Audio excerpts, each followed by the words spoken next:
I'm taking the team total. I'm taking first quarter, first half, full game, taking it all. OU all the way. I lost so much money on OU. You're a rat's ass about Whoa, he has trouble with the snap, and the ball is free. Cast starts from all crazy. And they run through our ass like shit through a tin horn, man. That is a disgusting act by Randy Moss.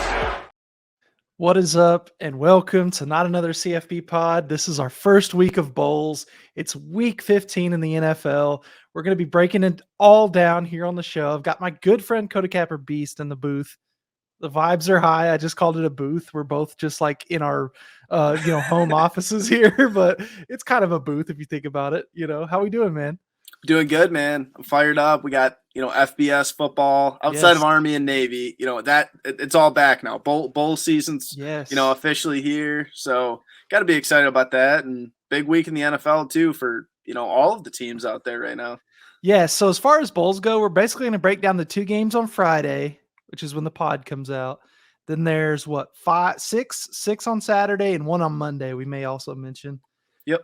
And then, we'll have another recording.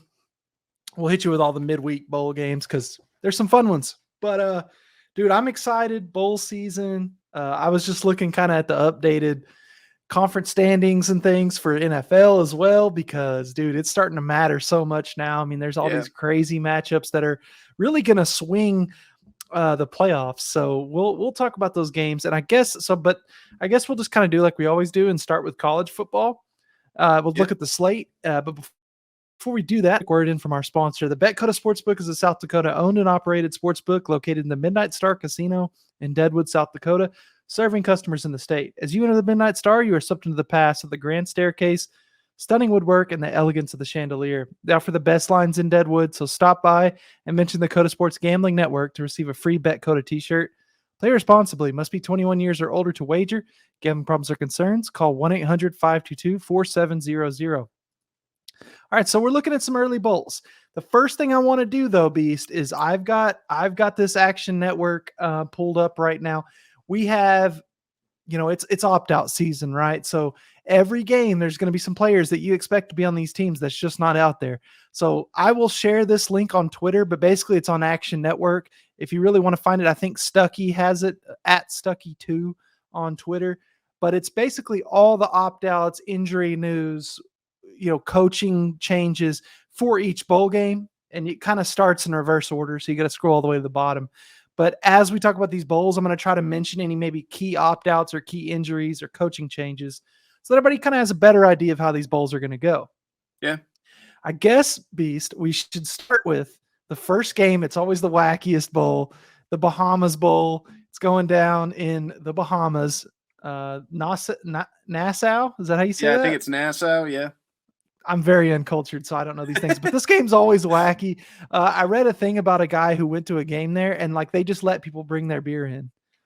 Sell beer there, but people were just bringing their coolers in. They're like, yeah, man, whatever. It's cool. Very laid back bowl setting. We've got UAB and Miami. Both teams, I believe, are 6-6, unless I'm making that up. And as far as transfers and opt-outs, this one doesn't have too many. Miami's got two guys that are opting out, but I don't think either one of them are a starter. So you're basically looking at a straight up game here. Do you have anything on that one? Well, that Bahamas Bowl, you're right. It always gets crazy. I remember I want to say it was 3 or 4 years ago, maybe. Maybe I'm just time's flying by, but it was Central Michigan that was in that one. Yes. And they had that ridiculous, one of the craziest ends to a game I've ever seen. There was a bunch of pitches and all kinds of different stuff. Yes, I remember exactly what you're talking about. And I think in that game in particular, it was super, super windy. That's something that happens occasionally down there. I checked. This one's not extremely windy. I want to say the wind's 12 miles an hour. So nothing too crazy, but is a little bit of wind going on out there. You can never be too safe. But like I said, that game, it starts at 10:30 Central. It is kind of a weird start time early in the morning, but it's gonna be fun no matter what. We also have another bowl game that day, and it's also during the day. We have the Duluth Trading Cure Bowl. It is UTSA at Troy. Well, sorry, it's in Orlando, Florida. Troy's the home team, but obviously it's neutral site. This one's interesting because Troy won the Sun Belt, UTSA won Conference USA. two champions going at it, man. It kind of, I mean, this is kind of a low-key solid game. Yeah, both teams top 25. I feel like that's the Yes. thing people forget about that in this matchup. You know, typically these teams aren't really talked about too much on like a national scale, but both teams are really solid. I'm going to have a play on this game coming up, so I'm really excited about this game. I think it's going to be probably the best game, obviously, on Friday, but one of the better games of the weekend. You know? Yeah, both teams 11-2. Both teams don't have really much going on as far as opt-outs or coaching changes. In fact, if anything, they've got a bunch of opt-ins. So that's what you want to see. You want to see some good football. Let's move down the slate a little bit, and let's talk about the Fenway Bowl, Wasabi Fenway Bowl, Cincinnati at Louisville. Both teams lost their coach. I'm going to read. This is one where I'm going to have to read all the opt-outs and stuff because it's insane. So Cincinnati has wide receiver Trey Tucker, tight end Josh Wiley, and wide receiver Tyler Scott all opting out. I think all those are starters. They've got 1, 2, 3, 4, 5, 6 guys in the transfer portal. Quarterback. Okay, no, Ben Bryant's out. So that's their backup quarterback. Their third string quarterbacks in the transfer portal. So Cincinnati's down to one quarterback. So it's just Prater. Evan Prater, I think is his name. Whoever would be fourth string, I guess. I mean, it's probably Prater's out as well. Their second string's out as well. No, Prater is playing, but okay. The original starter is out. Gotcha. That's what I'm saying. And their third string's in the portal. So it's second string and fourth string quarterbacks. Their coaching staff's obviously gone. The D coordinator is gone too, right? Yes, yeah. So they're all out. And then you look at Louisville, same story. Their quarterback is opting out, Malik Cunningham. Tyron Evans, their running back, I think he's the starter. Cornerback and a wide receiver that are, I think both starters are out. They've got one of their best running backs in the transfer portal, kind of like their third string running backs in the portal. And then they're one of their best linebackers also in the portal. Obviously Satterfield left. He's with, where did he, he went to Cincinnati, right? Satterfield? Yes. Yeah. So that's kind of weird. So he's going to be there watching his old team play his new team. That's kind of interesting. Didn't have a play on this game. It's kind of a weird game. Both teams, you don't know what to expect. I was just looking at the spread, trying to get that pulled up because it is a wacky one. Yeah. Louisville favored by 2, even though Cincinnati has a better record on the season. They play in a little easier conference, but interesting game at least. Yeah, I wish I had a play on this game. Maybe I'll talk myself into something by, the time Saturday rolls around. But once again, Cincinnati, a lot of changes going on there. Obviously, with no Ben Bryant, that's a big gap. But there's a lot of people that were, thinking Prater was going to take over to start the year this year. Yeah. Like there was a lot of hype about this kid. He was the highest rated recruit that they had brought in at quarterback in like years. He's dual threat. So there is a lot of things that kind of make me want to take Cincinnati here. Okay. But I don't know, man. Like Louisville's going to be playing for a lot. Obviously, I don't think Louisville has as much of changeover kind of going on right now, but it's a 2-point spread. So like you could sell me on really either side here. I got to kind of find something that I like if I decide to take that. Okay. All right. Well, we will see. The one thing is, I think Louisville might be a little more motivated just because it's like their old coach left them to go to this team. And it's like, let's show him that he messed up. At the same time, Louisville kind of stinks. So it's tough. Let's talk about the next game on the slate. It's a 1:30 p.m. game. It's the Las Vegas Bowl. It's Florida. It's in Las Vegas, but it's Oregon State. So a Pac-12 team there taking on an SEC team. I don't know what to think. This is a big spread. I want to say it's a 10-point spread. But Oregon State, the favorite, and here's why. There's a ton of opt-outs for Florida. You got quarterback Anthony Richardson, who's out. Okay, so their best receiver, Justin Shorter, is out. Starting offensive lineman and a starting linebacker are out. They're opting out to the NFL. And then they've got a ton of guys in the transfer portal. Naquan Wright, he wasn't their starting running back, but probably second string. Their third string running back. Kind of one of their slot receivers is in there. A tight end that's kind of was a depth guy. He's in there. Just a ton of depth basically in the transfer portal here. You also have to look at Billy Napier not being a great coach. He's 1-3 in these postseason games. Very interesting. Anthony Richardson obviously not playing. Kind of leaves them with a sort of a third string quarterback option because they already had lost some depth there. You look at Oregon State. They've got a few opt-outs as well, but not nearly as many. Their backup quarterback's in the transfer portal. They won't have him. Their best tight end is in the portal, is opting out, but he hadn't played since week 2, so not a big deal. Probably their best corner is in the portal, but when you're looking at facing a backup quarterback, kind of doesn't seem as big a deal. Oregon State, big favorites here in the Las Vegas Bowl. You got any thoughts? Yeah, Anthony Richardson being out obviously is the headlining piece there. And I still really wanted to take Florida, but as you mentioned, like there still continued to be more opt-outs and more guys that were just going to be out in general, between transferring.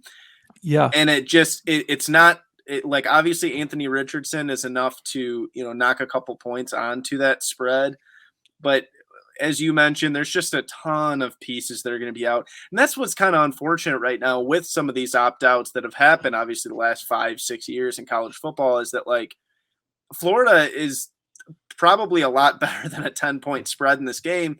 Right. But when you take all those pieces out, maybe they're not. So I don't know. Exactly. Oregon State, obviously, too, we've said this year, they're just that team that everybody seems to kind of overlook, but they're top 15 team in the country. And they're going to have a lot of their guys going. So they should play like a top 15 team in the country.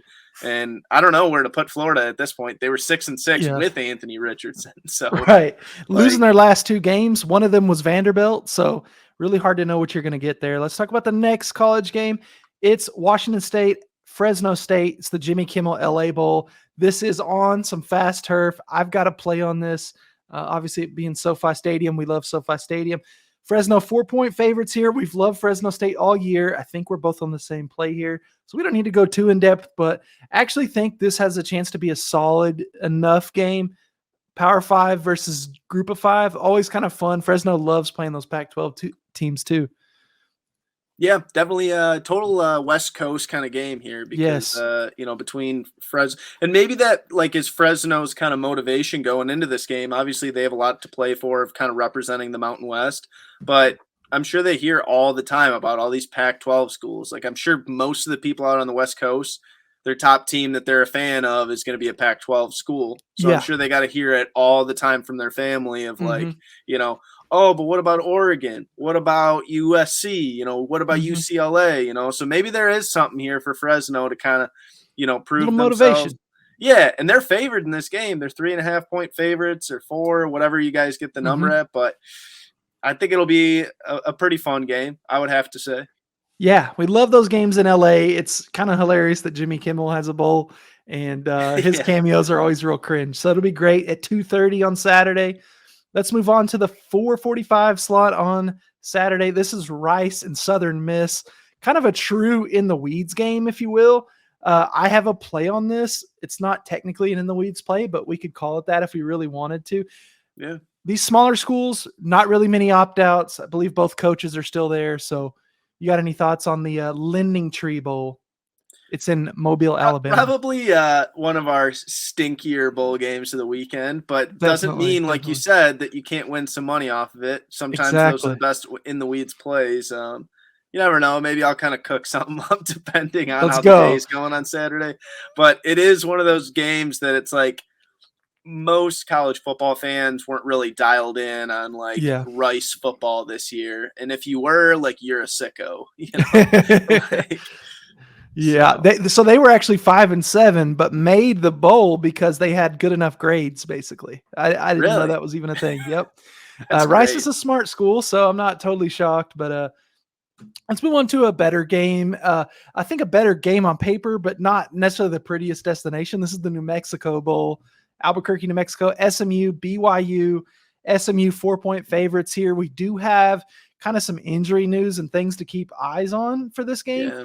Especially for BYU. So their second string quarterback is in the transfer portal. Their first string quarterback, Jaron Hall, is very questionable for this one. Yeah. If you kind of read about him, everything says, oh, he's trending the wrong way. I don't know. That's something to keep an eye on. You got Gunnar Romney, who hasn't hardly played all year, kind of one of their better wide receivers. And then their second best wide receiver, where's his name in this notes? Can't remember his name off the top, but he's also questionable. He hadn't played in several weeks. Mm-hmm. That's interesting. And then you look at Southern Miss, a lot of their best wide receivers are out for this. So that's going to be tough. Their best offensive lineman has declared for the draft. He had a shoulder surgery anyway, so he's not playing. Again, got to kind of say, like, do you know what's going to happen? I have a play on this based on kind of the question marks, and I'll get into that later. But you got any thoughts on the New Mexico Bowl? Yeah, I'll have a play on this one as well. And you're right. It's one of those games that I've had to kind of just be, on Twitter searching like names, like searching Jaron Hall, searching these different, players' names, trying to see like, has there been any additional injury updates? And like, I'll kind of go into a little bit deeper too, like the injury update that we have on Jaron Hall that I saw today. But I'll have a play on this game. And I'm hoping that this play doesn't kind of bite me in the ass by the time Saturday comes around. Right. Because right. if something else gets announced, like things can kind of get a little weird, but we got to play on it though. Huge. Okay. Last game on Saturday night. It's the Frisco Bowl, Boise State, North Texas. I've got to play on this. If you look at Boise State, they don't have any really opt-outs. They do have 2 guys in the portal, one of them being their backup quarterback, Bachmeier, who was passed up earlier this season. Mm-hmm. And everything's been good for them, really, since they've switched away from Bachmeier. I'll talk about that a little bit more. North Texas, head coach Seth Luttrell was fired.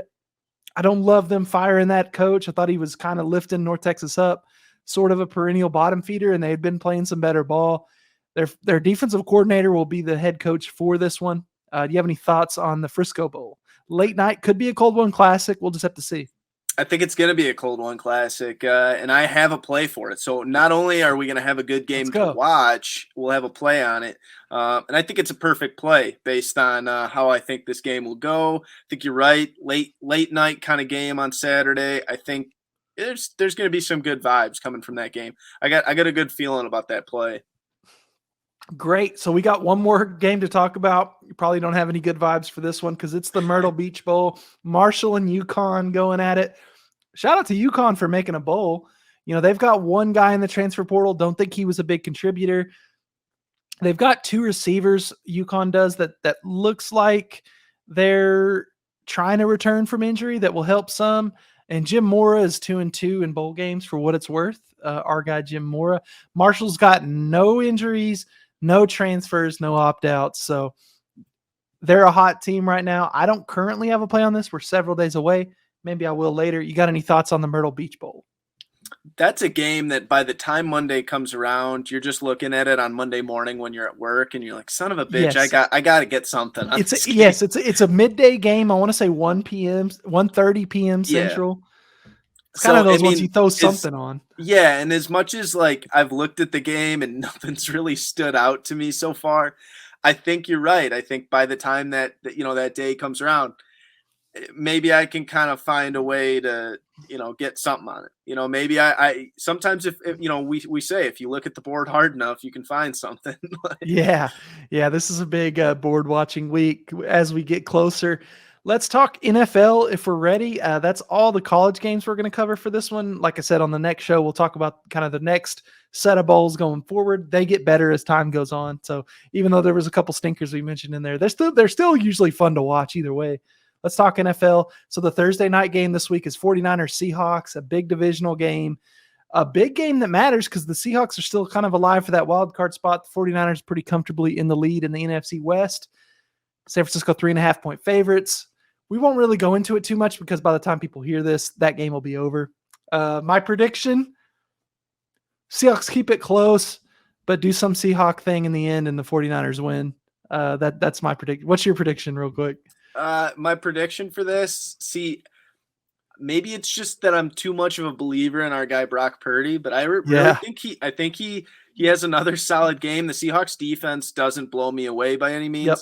And maybe it'll be a little bit of like false hope because if Purdy comes out and has a really good game, everybody on ESPN tomorrow and everybody else, oh my God, Brock Purdy should have been the starter the whole time. It might just be that like the Seahawks defense is not great, like maybe if he was facing a playoff caliber defense, like I don't know, but I think that San Francisco rolls. Obviously the defense I think is going to be the main part.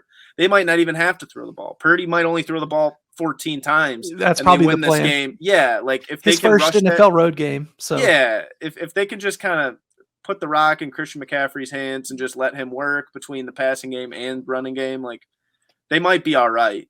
Yeah, my fantasy team would love that. So let's jump into the slate. Starts on Saturday, actually, interesting enough. We got Colts, Vikings, Colts on a slide. Vikings a little bit on a slide, although they're 10-3, so they're still winning games.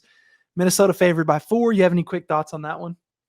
Hey, man, if the Vikings lose, the Lions can still win the North. The Lions can still win the North. they we need the Colts. Could. I mean, it is a low spread for what you would a 10-3 team at home versus a 4-8 team. But yeah, no, I would fully expect Minnesota should really light it up here. But the NFL, this is where games get weird. Teams kind of just towards the end of the year, like on a Saturday. I mean, I don't mean it as like a jab to any of the Minnesota fans, but I think that they would agree that last week they did not play their sharpest game against Detroit. They're going to have to come out a little bit better. And what's funny is that the Colts, as much as their season's kind of in the drains, they just seem like they're built perfect to kind of spoil a lot of seasons. Yeah. Now, the Vikings, they're still going to make the playoffs. They'll be absolutely fine. But I could see the Colts covering here. Like a 3-point win for the Vikings. They'd be totally fine with that. Yep, I agree. Let's move on to another. This one's a divisional game. Ravens, Browns going down at 3:30 on Saturday. So Cleveland's 3-point favorites here, which means we've still got a backup quarterback situation there for the Ravens. Do the Browns get it going here? It's a very low total, so that makes me think probably not. A lot of running the ball here. It's gonna be an old school game, man. Yeah, you're gonna have to. If you're Cleveland, if you want to win this game, you're going to have to just hope that Nick Chubb goes off, because Deshaun Watson doesn't look like the Deshaun Watson we're used to. And I know you were kind of saying the other day that you wouldn't be shocked if next year he kind of figures it out, but maybe maybe it wasn't enough experience with the offense kind of just as the season went on. Yeah. He wasn't practicing from what I understand. So that would make sense. Like he's been in the, he knows these guys, but it's a totally different thing when you strap on the helmet and you think this guy's going to break his route right here. And he actually goes 2 steps further. It's kind of tough, but let's move on to the late night game Saturday. I am pumped for this one. Shout out Meerkat, shout out Buffalo Nation. The Buffalo Bills at home against a division rival in the Dolphins, both teams in playoff position. Huge game for the division right now, the AFC East. Buffalo 7-point favorites. Could be a little bit of snow in this one. We'll just have to see. I know that you're on a play for this one, so you don't have to dive too deep. But I think it's going to be a fun game, man. Yeah, our best game Saturday for sure. And I'm glad that they put it in the night slot because we're going to have college football going. So we talked about Cold One Classics for college football. This is a Cold One Classic. Total, battle right now. Both teams looking at the playoffs. Both teams looking at that division. Dolphins probably a little bit I think there's been a lot of disrespect this week from guys like Stephen A. Smith who say that Dolphins can't play in cold weather, and you saw Mike McDaniel showed up today and he had this t-shirt on and it said, "I wish it were colder," I saw that. It's like a big, middle finger to all these guys. So I think there's a lot of motivation from that Dolphins side. But I also think Josh Allen and the boys, they know, man, you're coming up to Buffalo. They got to defend the house. Yes. There's a lot of things that excite me about this game. A lot of kind of motivation for both sides. Yes. This is a huge game for home field advantage in the playoffs as well. The Buffalo Bills need to kind of win out to snag that spot, but the Chiefs are right there too. Let's move on to the Sunday slate. We've got, I guess we'll start with Cowboys, Jaguars, my Cowboys, my thoughts. It's going to be tough because this is a 4-point spread. You would really expect the 10-3 Cowboys at the 5-8 Jaguars at this point in the season to be a little higher spread. So that just tells me right off the bat, Vegas thinks they're going to mess around again, just like they did last week with the Texans. I think the Cowboys do win, but I won't be on the spread. I do have a play on this game. It's going to be great weather there in Jacksonville, Florida. So I don't know. Do you have any thoughts on this game? It feels like a trap, and that's scary to me because when I look at that game, just like you said, it feels like Dallas is obviously the far superior team. But those are those mousetrap kind of games that we talk about all the time. The spread doesn't make sense when you look at it just to the naked eye. But I could see this game being one of those games where let's just say Dallas is up 7 late, and it doesn't matter. What happens and Jacksonville gets, a late field goal or something like that to push the spread. Or if you had 4.5, you'd lose in that situation. Right. I could see some weird stuff happening. Dallas is up 10. They're totally, content with a 10-point lead, and then Jacksonville gets a late touchdown, something like that, like a garbage time touchdown to screw everybody over, Yeah, definitely. That back door's open. So we got a couple more games on that early Sunday slate. We got Eagles, Bears, Philadelphia 9-point favorites. We don't have to talk about it too much just because Philly's big favorites, although I think Justin Fields will be back for this one, but the Bears are definitely kind of tanking at this point, and Philly's just probably going to roll there. Falcons, Saints. I know you have a play on this one, so we won't hit it too much, but it still does matter in the AFC South here who the winner is because the Buccaneers just keep messing around with everyone. The next game we should talk about, Lions, Jets. This is kind of like a winner moves on, loser goes home kind of game. It's going to be really tough for the loser of this game to make playoffs. Jets are 1.5-point favorites there at home. Tells me it's basically a pick 'em. What are you thinking about the Lions, man?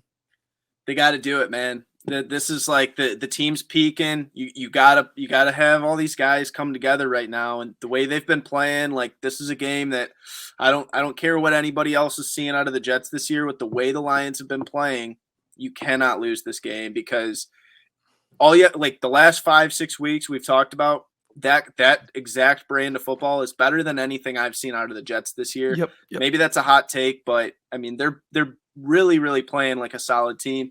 It's going to be hard on the road, though, and that's what scares me is like Jared Goff, as much as I talk about him being so good at home, his numbers are not the same away. So we'll see. They got to do it, man. Like I'm not going to have a bet on this game, probably just because I'm maybe too emotionally invested. Yes. But it feels like the Lions got to do it. So I had to kind of rep my jersey for him, but I see that. So we'll be rooting for him heavy. I've got to play on that, so we'll talk about it a little bit more. We've also got Steelers, Panthers. Panthers, another team that are alive there in the NFC South. We don't have to get into it too much. Bit of a stinker game. The Panthers are favored by 3 there at home. Let's talk Chiefs, Texans just real quick. Kansas City 14-point favorites. Texans 1-11, but we're kind of frisky last week. Do you see them doing anything there at home? I mean, it's a 14-point spread again, and last time we said, it's a guaranteed win.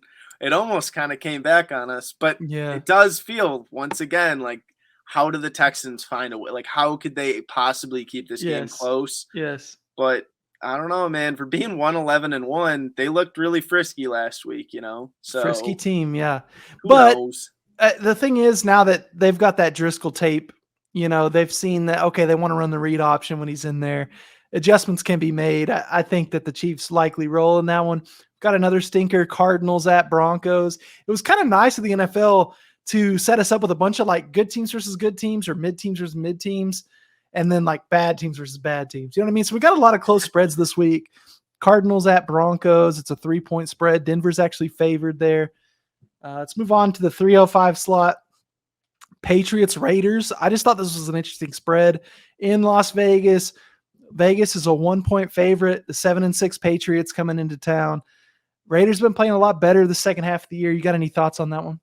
Yeah, I'm going to have a play on that game. Really excited. I think you're right. I think something about that line feels a little fishy. Why is that line like that? It feels like everybody's seen the Raiders lose a ton of games this year. And, the consensus should be that the Raiders stink. But, I have a play on this game that's a little bit different from what I think everybody is thinking. So okay, I like it. We got Titans, Chargers going down in LA in that same time slot.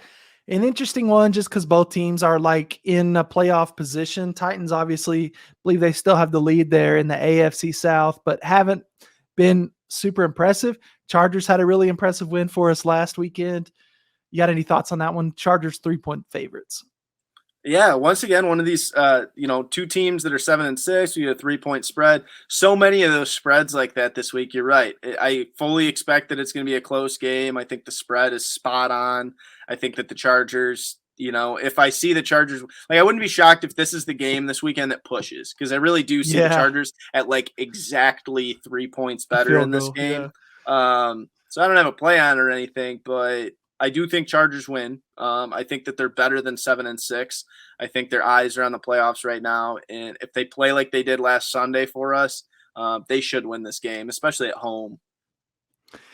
I agree. I like it. And I don't think the Titans fans are necessarily going to travel like we worry about sometimes with SoFi Stadium. Titans, they got good fans for sure, but it's not like an old franchise that has fans all over the world. Okay, Bengals Buccaneers, the last game in that time slot. I'm just wondering when are the Buccaneers going to wake up and look like they are supposed to? The Bengals are 3.5-point favorites on the road. It's going to make if the Bengals win, not only do they kind of secure a playoff spot likely, but also it opens up that NFC South so much because they're at 6-8. The Buccaneers would be. We've already talked about those other teams that are right there behind them. It's going to be disgusting that one of these teams gets in the playoffs. But do you have any thoughts on Buccaneers Bengals? The Buccaneers frustrate me because they play so bad and they're still so, they're in such a prime playoff position. Part of me almost hopes that they lose and that they don't kind of get like Brady, for as good as some of his teams have been, this has to be one of his worst teams that's probably going to make the playoffs. And it's kind of a little bit frustrating that he's probably going to get rewarded for a bad team. And I see them being like a first round exit. So in a certain sense, I hope they lose and that division gets kind of weird and we might see the Falcons make a run or the Saints. Have some drama. Yeah. Yeah. I kind of hope that. I think because the team is like, they're deserving of having all this debate over, how bad they've been, in my opinion. Yeah, Bengals in a good spot there, I think, but the Buccaneers do have a pretty solid defense. Sunday Night Football, New York Giants, Washington Commanders. Last time these teams played, 20-20 tie. Yeah. Both teams are frisky. Both teams, this is another one that like the loser just kind of goes home. Mm-hmm. This is the teams that are kind of fighting against our Lions to make that last NFC kind of wild card spot. Washington 4.5-point favorites at home. Exact same over under 40.5. You got any thoughts on that Sunday Night Football matchup? One of these teams just needs to lose this time because the tie was terrible. It was terrible for the Lions and many other teams that are trying to get into the playoffs because that tie is that little half game advantage. Yeah. So it's better than a loss. Yeah. So I mean, if the Lions won this week, the Lions would be 7-7, instead then you'd have a 7-6-1 team. So like they would get the edge, even though they're not good. Neither one of these teams is that good to me. So if they make the playoffs over the Lions, I think it would be frustrating because I think the Lions would make a hell of a lot more noise than either one of these teams would in the playoffs. Yes. So more like of America would be cheering for the Lions too. Yeah, exactly. We can get behind a team like that, just like we did with the when the Browns made the playoffs a few years ago. So let's talk some Monday Night Football. Baker Mayfield goes to Lambeau Field. Rams at Packers. Packers, I don't know. I guess they're mathematically alive, but basically dead. They've still got a lot of talent on that team. I know Green Bay's a 7-point favorite. I was kind of surprised, but I think in part because you don't really know what to expect out of the Rams. Yeah, and people I kind of think are putting a lot of stock into like this game's going to be at Lambeau Field, like the Packers and Aaron Rodgers are going to get their season back on track. Like, I don't know. We've been doing that all year, it feels like. Yeah, we have that same conversation every week of like, oh yeah, this is the week Packers do it. And like, oh man, it's so hard to play at Lambeau Field. But like, I don't know, man. I mean, the Rams stink. I'm not going to say that the Rams don't. But this is kind of a win-win for me in a certain sense. We've had a lot of Lions talk today, but like the Rams lose, that's better for our draft position. Yes. The Packers lose, like, fuck Aaron Rodgers. Like, so, like in a certain sense, it's kind of a win-win. A win-win Monday Night Football matchup. Can't ask for much more than that. Yeah. Okay, so let's go into our best bets. It's time. Going to go through some college games. Going to go through some pro games as well. We'll still have our Moneyline Dogs. We're still going to put together a pod parlay at the end of the pod. Let's jump into best bets, Beast, and I'll let you lead it off. Are we doing it in the weeds? Because it is kind of hard with the in the weeds this week. Well, we don't have to like officially have an in the weeds play, but if you feel like it's in the weeds, just hey, this is an in the weeds play. But right, okay, yeah, for sure. Then we'll just start, with best bets because you're right. Like some of these games, especially these bowl games, any of them probably could have been, in another week. But so we'll start off. I'm going to take Troy plus 1.5. Against UTSA. We said this is a top 25 matchup. I just really like this Troy team. They got really, really hot on the backstretch of this year. They just took it to Coastal like 45-26. I mean, we have a ton of respect for Coastal Carolina, and we've talked them up. They're like 9-3, and they absolutely smoked them. They looked awesome in that game.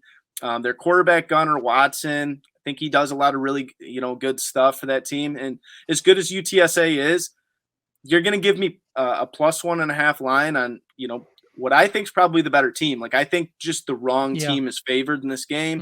Mm-hmm. I like Troy a lot. I mean, this could have been in another week, probably one of those, in the Weeds plays, because nobody really watches Troy and nobody really watches UTSA for the most part. But I like Troy +1.5 here. I like it, man, because I'm on a similar play for that game. This is the Cure Bowl. I'm on the over 56 now. I got it at 55.5 just a few minutes ago, so this line's kind of shooting up. I love the offense for UTSA. They don't love playing a lot of defense. They got Frank Harris back. As I said in kind of the preview, no real opt-outs, anything like that. I think Troy, like you said, is just hot, and they've gone over a few times here at the end of the season. So I like this game to go over. That's where I'm going with this one. All right, perfect, man. Yeah, at least we might be able to get a double dip there. Oh, that is a double dip scenario. We could. So I like that. Oh, that's huge. So moving on, we're going to go to a game that I know you have a play on as well, but I actually think you had said there was the same play. I think we're on different plays, but I could be wrong. Okay. So I'm going to take under 54.5 in Fresno and Washington State. Yeah, we are on different here. All right, cool. So once again, we might have a double dip. So Fresno State and Washington State, I'm going to take under 54.5. It's at like 52.5 now, so I would still take it. But a lot of this just has to do with, as much as me and PG have talked up Fresno State this year and how good their offense is, their defense is actually pretty solid. When you look at their last 5 games, they beat Hawaii 55-13. Hawaii, obviously, their defense was trash, but they only allowed 13 points in that game. They allowed 14 points to Nevada.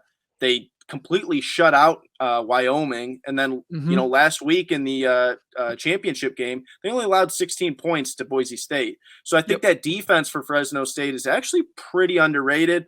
And as much as I talk up Fresno State's offense typically in most weeks, Washington State, they can play some defense. And I think a Pac-12 defense typically isn't something I boast about, but I think that, facing Fresno State, I think they can hold it down. The last couple weeks, they've really looked good. They got smoked by Washington in that rivalry game, but outside of that, they held Arizona to 20. They held Arizona State to 18. They held Stanford to 14 points. So their defense has played better in the last couple weeks. I think this game just goes under 52.5, 54.5, whatever you want to grab it at, but just doesn't feel like a high-scoring game to me. I like it. I'm on a play too. So I'm actually on Fresno -4 here, just because I want to ride the team that we've ridden all season. Again, I think there's some motivational factors. This is Fresno taking on, a Pac-12 team, a West Coast team. Yeah. We've talked about how much we love Jake Haener, but you're right. That defense has been playing great this second half of the year. I think that there's a couple weird things going on with Washington State. So their defensive coordinator took the same job at Arizona State. So now kind of the head coach is going to be the defensive coordinator. They've got a couple guys. They've got an opt-out. They've got 4 transfer portal guys. There's a slot receiver that looks like he's not going to play. So I think there's just enough question marks with with Washington State that I think Fresno State will take over. I don't think they win it huge. I think it is a somewhat close game, but I think we get this done. I got Fresno State -4. I like it, man. I really do. We might get a couple double dip winners this week. We're doing the double dip thing. Hey, that would work for me, man. But so my next play is going to be a little bit of a weird one. It wasn't a play I wanted to take initially, but I'm loving it the more I look at it. And that's going to be the over in North Texas and Boise State.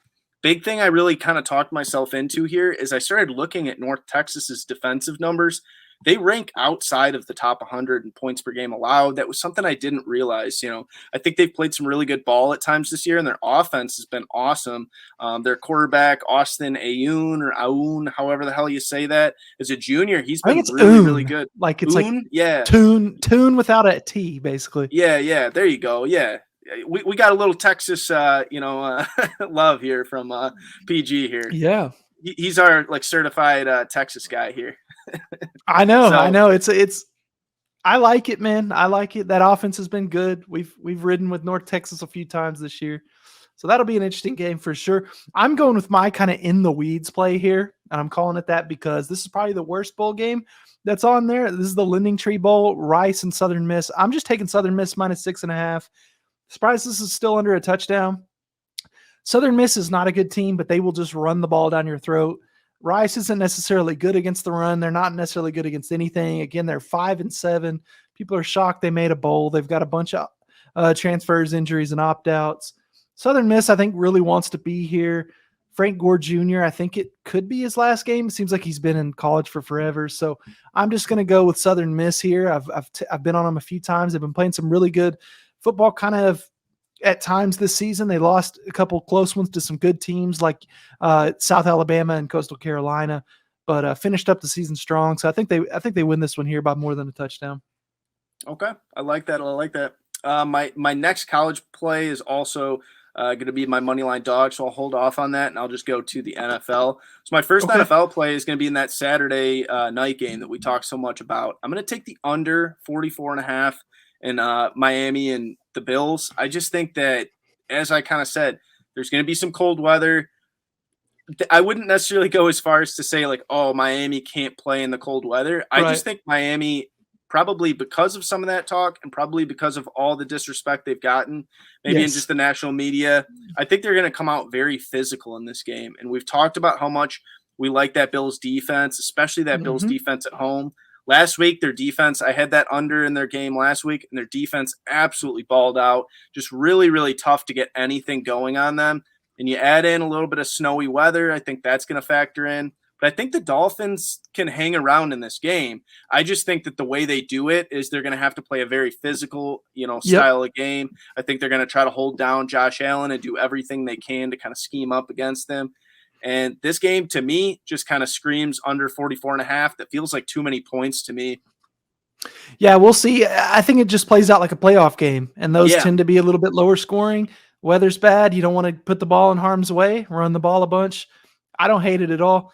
Let's look at I'm on a couple more college plays before we move on. I'm on the New Mexico Bowl. This is BYU and SMU. I'm just going under. I think there's too many unknowns right now in this game. We're looking at a position where we don't know if Jaren Hall is going to play. They've had their quarterback 2 is in the transfer portal. One of their better offensive linemen's in the transfer portal. There's kind of just a lot of up in the air. They're missing their best offensive lineman, a running back that had a lot of snaps as well. So I'm just going under 64. I think it's a pretty high number. Both these teams play pretty fast, so that worries me a little bit. But I think this one ends up going under there in New Mexico. Okay, we got a little New Mexico Bowl. So you said that we were going to get it in there. So yeah, we had to. Definitely. So I got my next play in the NFL. This is going to be a scary play, but I'm just hoping that everybody trusts me and, my eyes, because this is a total eyesight, play here. Okay. And that's going to be, we're taking Falcons +4 on the road playing New Orleans. Desmond Ridder getting his first career start today. Watched him a lot in the preseason just because I was really excited about him. I saw him play at Cincy last year, and I really liked everything I saw, so I wanted to see how he would do in the preseason. And he looked solid in the preseason. He looked really good against the I went to that game against the Lions. He played really well in that game. I thought at times that he may have deserved to be starting from the start of the year. As much as I give love to my guy Marcus Mariota, I just was like, well, like Ridder to me is not that far off. They probably just wanted him to get a little bit of experience kind of sitting behind a pro quarterback. I think that was kind of the thing, but they're finally ready to give Desmond Ridder a shot.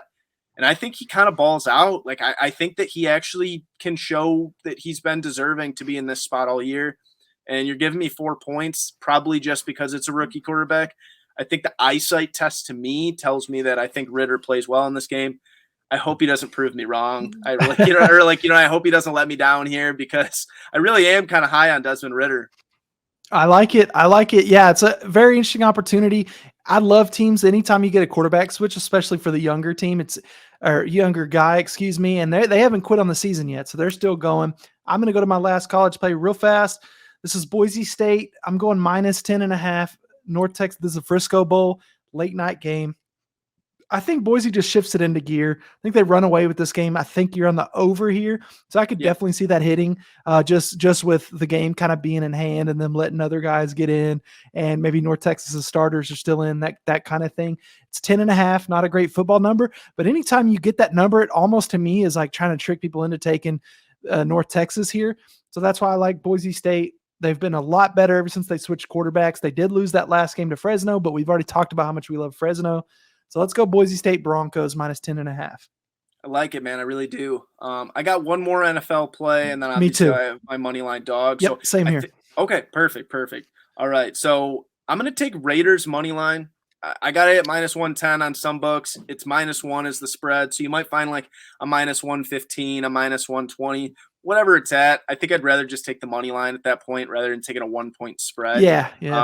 I think at home against New England, this line is a trap, man. Mm-hmm. It feels like New England at 7-6 should be the far better team. Raiders are 5-8, but people forget up until last Thursday when we saw Baker, have his, ridiculous comeback to beat the Raiders. Yes. They were playing some good ball. They had beat the Seahawks on the road, which is kind of a tough win to go on the road and play in Seattle. Mm-hmm. They beat the Chargers at home in their last home game. And I think that's another factor there too, is that there's a little bit of, home field advantage, not to say New England can't travel on the road, but I do think the Raiders can kind of dominate this game at home and kind of just get Derek Carr and those guys, moving the ball a little bit better. So I'm on Raiders. I think that they can win this game. That line feels like such a trap to me. So I'm going to trust in our guy, Derek Carr, going to trust in that Raiders team.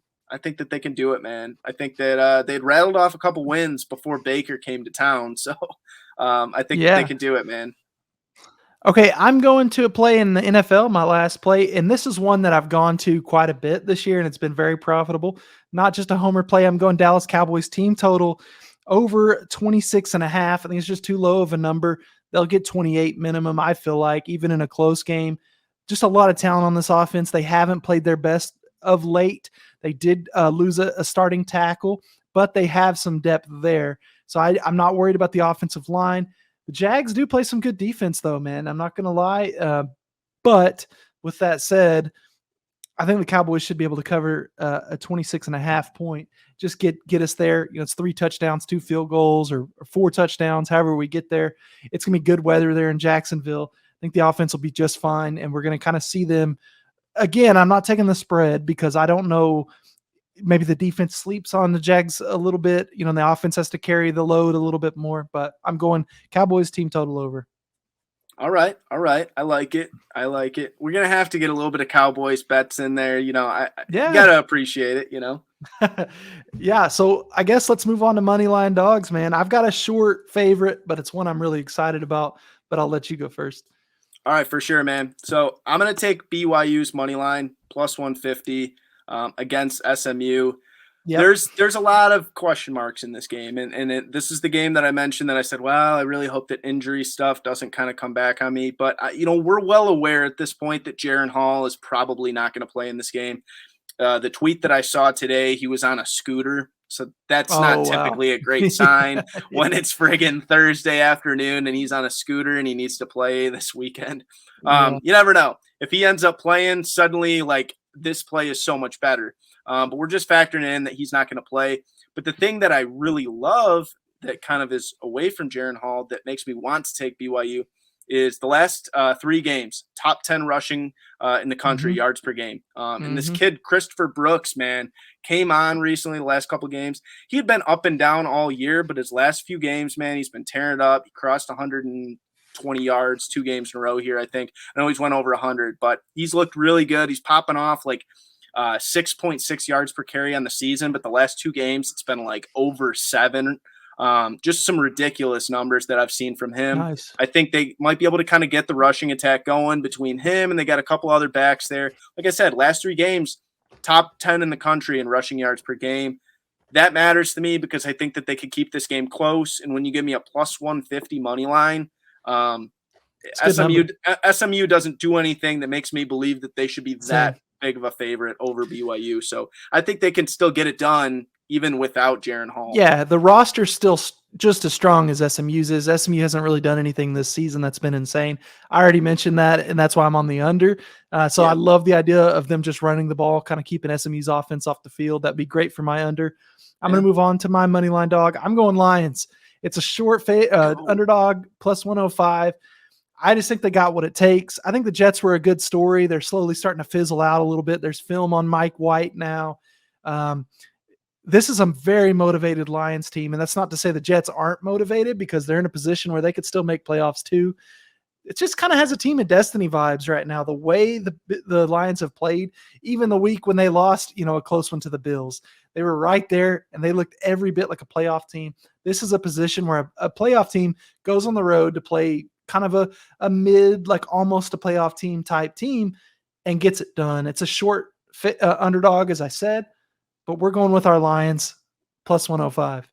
Let's go, man. I love that play, obviously. I'm rocking my jersey, but it is good. And I said earlier, like, they have to get it done. Mm-hmm. I think that they realize that, and I don't think this is a game that they kind of overlook, because so many people are like, oh, man, like the remaining schedule, and I'm in that same boat where we're talking, oh, man, they have 4 more games, and their games are against teams like the Bears and the Panthers. It's easy to look ahead. But I don't think that's where the team's at right now. They're really in that just take every Sunday and just win, So we'll see. I hope they pull it off, because that means that, the next week coming up, they'll have, I want to say they're playing on Christmas Eve. I think they'll play the Bears or Panthers on Christmas Eve, whichever game that is. So it'd be really nice if on Christmas Eve they were playing that Saturday and they were playing for like a playoff position or, to put themselves in. It's the Panthers in Carolina. So, and then it's Bears at home. Okay, so you got to win this week, man. You got to win this week. So yep. I hope the boys can do it. Yeah, stack them up. Win this week, and then we'll all be on Christmas Eve just rooting for the Lions. It'll be a lot Christmas of fun. Miracle, baby. Yeah, a lot of fun. I'm very excited about the next week's games. They're going to be awesome too. Okay, so let's talk pod parlay. We're going to take kind of our 2 favorite plays from the weekend and mash them together. I guess I'll let you go first on this. I'm going to take that North Texas, Boise State over 59. Really just everything out of North Texas that I've seen, defensively outside of the top 100 points per game allowed. That's something that tells me that they're not going to be able to stop Boise State. And I think North Texas, they can put up the points too with our guy Aoun. Yeah. I like it. Okay, well then we'll just go with the double dip then, and I'll throw in Boise State minus the 10.5, and that puts our pod parlay right there at the 272 mark. We love it. We're both on these plays. That's going to be a really fun game for us now, and it's kind of a cold one classic too. So you got the parlay, boom, boom, play it all. It's going to be a lot of fun, man. Great pod. Like we said, we're going to be back Tuesday morning. We'll have a bunch more picks for you guys. Tons of bowl games going down. So it won't just be a recap show. We'll have to recap quickly, and then we'll also have some picks for the midweek games, because there's some good kind of smaller bowls, but still some fun, entertaining games. They'll be on. You'll be watching them. Might as well bet them. That's what I say. Yeah. All right, guys. Well, we'll see you guys Tuesday morning. Peace. Peace out, guys.